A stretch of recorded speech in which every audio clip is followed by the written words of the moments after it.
about this match? Words can't speak how I feel. Obviously, I'm so happy I won, but it's just truly amazing. Who would have thought, sort of 14 months ago, didn't have my tour card, and to do what I've done today and make a world final is truly amazing. What did you think in the final set when it went up and down? Actually, it felt inexperienced, as you would expect, but I have an ability to try and switch off, and today it was a lot harder. That was totally different to whatever I've experienced in my life. So I have to admit, I brought my little boy with me today, and obviously him, when I look back after every set, if I needed a bit of motivation, that's why I do it, and he gave me that today, so I was fortunate. You had contact during the match with your family? And I could see him sitting there, and he brought him today, so I think we'll have all the family up next time. But he loves darts, and in fairness, he's my inspiration, so are my other kids, and that's why I play. You're going to play Phil Taylor, his final match in his career. How do you feel about that? It's truly amazing. I remember being 15-year-old and watching the TV on Sky and watching him dominating the way he does. You won't get another sportsman like him. He is truly a legend. But at the same time, going on like the words to the final, I've made sure I'm right, and I've still got to play well. So I'm here to win. How can you beat him? Bring me a game. But if I'm right, I've got every chance I can play. Well, can you take us through the last 5 minutes of the match? How can you keep your cool in such a thriller? It was. I don't really know. Like I said, I had motivation with the family, with my little boy. I really don't know. It just must be something there where you can just sort of half switch off. Like, today was very hard anyway, because when you was trying to switch off, it wasn't happening as much, because obviously the pressure of it, not experiencing the Ali Pali before, coming here this couple of weeks, it really changed me. It's a special place, and I understand now what everyone meant when they play here. Did the crowd help you out? Oh, definitely. The crowd for me was obviously fantastic, because I don't believe Michael missed them shots at a double without the crowd. If the crowd wasn't there, he wins all the time. Is such a match enjoyable during throwing? I think I really enjoyed it. I think the last set obviously was very. It was nerve-wracking. It was hard, but what can I say? I win and I come through it. You took your son with you. It was nearly an all-nighter tonight. Tomorrow, New Year's Eve. How is he going to stay up? He's got Duracell batteries, so he's doing very well. I'm proud of him in that way. But it's just truly amazing. No words can explain the way I feel. And it's still not over yet. Still one more game to go. How's your New Year's Eve looking tomorrow? I've got the family coming down tomorrow, so we're going to have a day out and have a special day together and spend some time with them. Be nice relaxation with them. Take the kids out, go and do some things in London. Just having them around makes me right. Do you have to see another fireworks show after tonight? No, we won't celebrate that far, but I'm sure they're all buzzing at home, so I'll probably go and see them down the local club where I go. Thank you. Rob, you saw with Jamie earlier, he sort of paid maybe too much respect to Phil. How are you going to combat that, and are you going to try get quite maybe aggressive, say, into Phil to dominate the game? In fairness, I've got to be myself, and I am quite aggressive when I play, and if I'm not myself, I guarantee it now I lose. So yeah, I suppose I will have to be myself, and if that means being aggressive, then yeah, I have to do what I have to do to try and win. If it makes me tick, then obviously it's good. So Phil, like I said, he's a legend, an absolute legend of the game, and it'll be a great privilege, obviously playing him. But at the same time, I have to come out, I have to do the right things for me. And there's a game there to win. So whether it's his last time on the stage, it doesn't matter. I've still got to win. I want to win. Rob, what did you learn of the last games against Van? Pardon?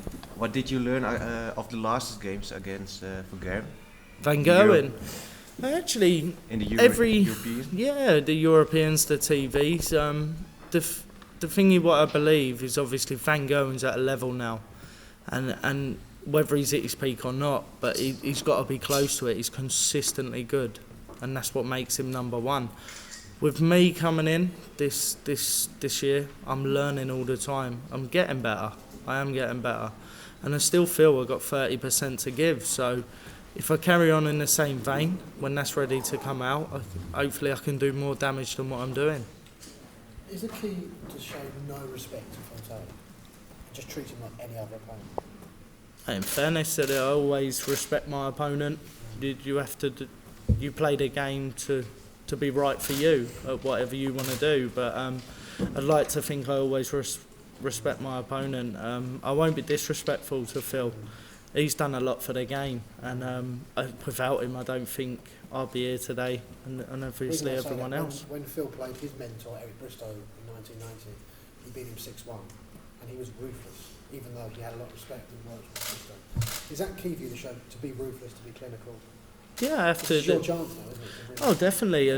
You never know yet whether you're going to get this chance again. So, in fairness, I think I will have to do everything what's right for me, and if I'm aggressive in the game, then so be it.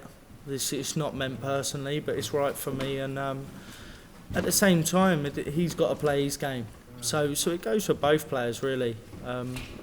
But like I said, I can only focus on myself and do what's right for me. Are you ready for what could be a very emotional encounter, because it is Phil's last game? The crowd perhaps might be behind him. Are you ready for what could be very emotional?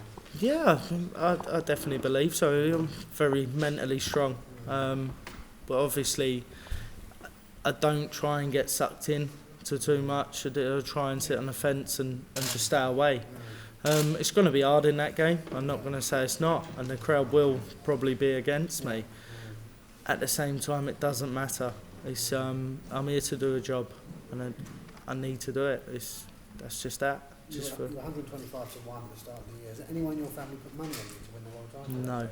No. I've actually, there has been friends locally. They love me. In fairness, What were the odds when they put the money on you? I actually think one guy got 250 to 1. Really? So he's sitting on a pretty portion at the minute, isn't Do he? you know how much you put on that? Or, Knowing him, it'll be quite a bit. But it's incredible. He likes You know, his it's horses. It's just absolutely astonishing. You were watching last year's final probably as an aspiration of just making it in the circuit. Oh, definitely. I do. Sort of like you watch things on the TV and you think to yourself, oh, I want to play there. But since I turned up 2 weeks ago, this place is totally different. There's a feel to it. It's the place to play darts, and now I understand how everyone felt with that. It's that buzz, what it gives you, and I actually think being the World Championships this year and now understanding it, it's made me more emotional than what I probably showed in the past. I actually think that's brought that out, and it's changed me, but it changed me for the better. Where were you last year? Where did you watch the final? Where did you watch it? It was actually, I was sitting with a family, so I watched it in my own living room. We're not one to go out with New Year's. Obviously with the kids, we'll spend time with them. If they stay awake, we're lucky. If not, then unfortunate. Did you ever watch Phil's finals? Were you all glued to Phil's finals when he was... In fairness, we all see darts gold, and I've watched Phil Taylor since being a young boy, at probably 12-year-old. Since I fell in love with the game then. So, like I said, he's an inspiration. But at the same time, I'm going to play an inspiration, but he can't be an inspiration anymore. I need to do my job and make sure I'm fit and ready. His first world title was at 30. You're 27. I've still got a few years. Yeah, he started very low, basically. Yeah, I think I believe that I've always been able to sort of throw darts half decently. But until I've got all the kids now, and I've got my 3 kids, and I think it changes you as a person. Like when I've had that responsibility, I know what it's like to graft for money, and I come into this job, and it just changes. It's obviously something where you can aim tough do stuff. Hopefully by the end of the time, when I'm finished with darts, I can give my family a better life. So the money must have changed. It's a significant amount of money you're playing for as well, isn't it? Yeah, definitely. I think the money. I never play for money, but in fairness, obviously, the more money you bring in is better for the family, and you can secure their futures and give them the best things what are right for them, and that's what it's about for me. I'm not here for the fame. I'm not. It probably will come, but it's no disrespect. I'm not really in it for the fame, and I'm in here to provide, and it's a job. It's got to be treated like that. Would you come across Phil at all? Have I? Yeah. No, never ever played Phil. So it's going to be a change. It's going to be a different sort of contrast probably, because he's fast experienced, obviously. But at the same time, you've wrote your own book all year, so why can't you write it again and go into that game? Have you spoken to him at all over the year? I spoke to Phil. The first time I ever spoke to Phil was in the Grand Slam, and the first time I've ever met him. And I actually believe what a great guy. He's truly, he's amazing. You won't see another sportsman like him. What did you chat about? In fairness, I've got a photo with him because he's always sounds sad now, doesn't it? No, I've got a photo with him to do that, and that means saying obviously.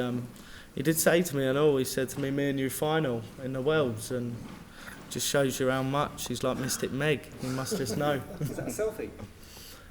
No, someone took it, so it was a bonus. It was more photo. It was looking nice. Did he give you any advice or anything? I think Phil spoken highly of me. There'd no advice, no nothing like that. But he's spoken highly about me. Obviously, Michael has, Barney, and I really appreciate that. It's superb how my life's changed in such little time. Was there one conversation you had with someone which made you sort of come back into darts? When I give up obviously for the family to provide, and I didn't want to come and play darts to deprive the family, because obviously it costs money. It sometimes can cost a lot of money if you ain't got that backing. My uncle actually, the Rileys qualifier, what I qualified for last year, without him more or less dragging me out of bed, because I was supposed to be working too, and he cancelled it all. Without him dragging me out of bed, that would have never been possible, because he took me to Norwich that day to qualify. He drove to Norwich. It was 200 and some odd miles, and dragged me out of bed because I told him I weren't going, I didn't practice, I didn't do this, made every excuse under the sun and still done it. So I owe him a lot, because without him, obviously I don't think I'd probably be here today. I'd still say exactly the same thing. I ain't got the money to do it, I'm not depriving the family, and it's massive. When was that? What month was that? January or February. January or February. Last year. No, last year. Last year. So, yeah, I went to Riley's, I won there, and there was closer ones. I did try one before that, and I think it was Benfleet. I went out in the semi, and after that I thought I've had me crack, I've had me one go. We'll just let bygones be bygones and move on. And then obviously he phoned me up, he said, Norwich is on, and after then he dragged me out of bed more or less, so I owe him a lot, I really do. What's his name?